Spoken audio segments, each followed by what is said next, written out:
Yo, what up everybody? It's your boy and I'm back bringing you a review for One Piece chapter 743. Oh man, this is a bittersweet moment, man. This is a really bittersweet moment because all the memories of everyone in Dressrosa have come flooding back. And like my favorite moment, it's like a tie, right? And I want to go ahead and get the chapter question out the way now. I want to ask you guys, what was your favorite moment that happened like with people getting their memories back? For me, it's a tie between Viola and with Rebecca, right? The way Oda drew Rebecca when she's crying and she's like, I just remembered I have a father. I was like, that was so bittersweet. And the crazy thing is it comes right after Violet or Viola. It's like, I can't believe I didn't remember him after all of these years. And she's explaining to Luffy that Thunder Soldier had been watching over Rebecca for over 10 years, being her toy soldier. Oh man, yo, when I tell you Oda pulled together some nice shit on this, man. Oda pulled together some nice shit on this. I like that, man. That was a really nice touch, man. That was a really nice touch. I ain't even gonna front, man. That's a really nice touch, man. So that was pretty cool. But just like the utter chaos of everything that's going on. Like everyone's like, oh my god, oh my god. At the west port, this is happening. At the east port, this is happening. Animals are running wild. One little kid's like, oh my god, you're my daddy. Another one's like, where did my lovable toy go? You're a gross old man. Just all this other stuff, right? All this other stuff is absolutely insane.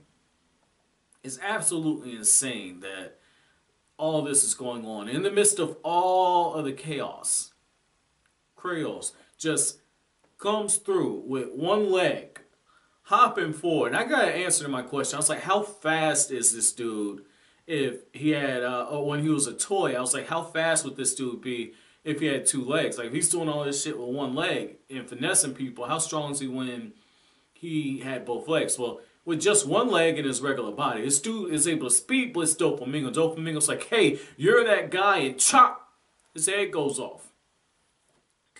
I got mixed feelings on that, man. I got mixed feelings because like that's like hands down. That's got to be one of those moments where you guys tell me like, oh, if you don't see the body, they ain't dead. Well, this motherfucker's dead. He got his head cut off. No ifs and buts about this shit. This motherfucker's dead, and I got mixed feelings, man. Because on one hand, it is a good payoff to see Doflamingo finally get what's coming to him. And to have his head basically removed from his body, that's probably the most savage thing. That's like some Sparta shit, some gladiator shit. But it makes sense. I mean, he was making people fight in the Colosseum and the gladiator references. I mean, a lot of that makes sense, right? But at the same time, it's just like, I really wanted to see Luffy fight this dude.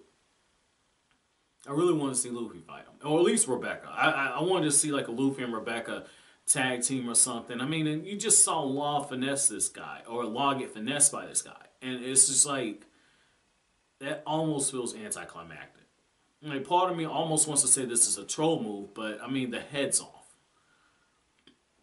Like, the head's off. Like, that's end of discussion, GG. But, dude, Luffy surprised me. He's like, no, that's not the toy soldier. That's a human being. Lady, I know toys. I play with a lot of toys. Trust me. I play with the best toys in the world. That's a human being. I can't play with him, or excuse me, I don't want to play with him because I don't like playing with grown men. Like, dude, Luffy has a bunch of you fucking idiot moments. This isn't one of them, unfortunately, but this was damn close to it. Because, like, Luffy, at the end of the day, like, you could tell Luffy understood this shit. And he was just like, okay, well, Doflamingo's dead. He chopped his head off. Good job. Now, let's go save Traffy. Oh man, yo, this is my thing. I just want Law to just look at this dude one time and say, "Don't you ever call me Traffy again." I just really want Law to do that shit, man. Just one good time. That's all I need. Just one good time of Law saying, "Don't you ever call me that shit again." But dude, while all this is going on, you got Usopp.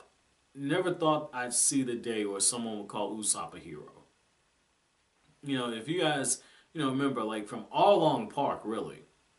I have been just rooting for Usopp, man. Like, just get your shine, man. Get your day, right? Your moment of bravery. And this is, I really feel like this is his redemption. Because, you know, like when he walked away during the events of Water 7 and came back, yeah, he's helped pull his weight since then. And even Zoro's just been like, hey, you know, he's been traveling with us all this time. Of course he's gotten stronger. You know, so when a guy like Zoro, a big meathead like this dude Zoro, he acknowledges that you've gotten stronger, you've clearly gotten stronger. But man, part of me just wants Usopp to have that one moment where he had his moment of glory and he got it.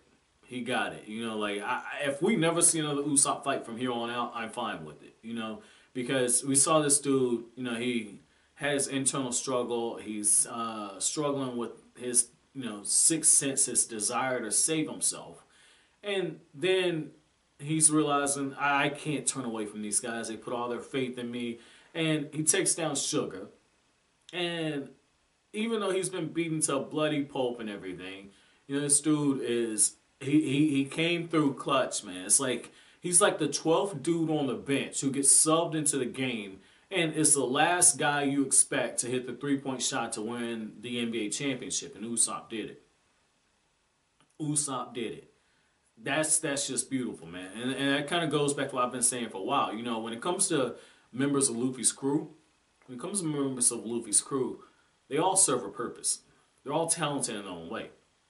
They're all extremely talented in their own way. And I mean, it's just beautiful to see this level of payoff. And when, you know, all the dwarves are like, yeah, we're going to build you a statue, Uso Land. We're definitely going to do it. Like, oh, man. Like, I'm expecting two things, right? I'm expecting two things. So the first thing I'm expecting is somehow, some way, at the end of the series, Buggy's going to get the credit for being like the one who found the One Piece, or he's going to have like the most overblown legend ever. Because like Oda's been setting that show for long. It's like with Buggy's great adventures and everything. And like every time Buggy shows up, I just laugh my ass off because it's just like he's just, you know, got these outlandish tales and getting credit for all this shit, and like the gags just running in, right? And then on the other side, you know, Buggy's the bad guy.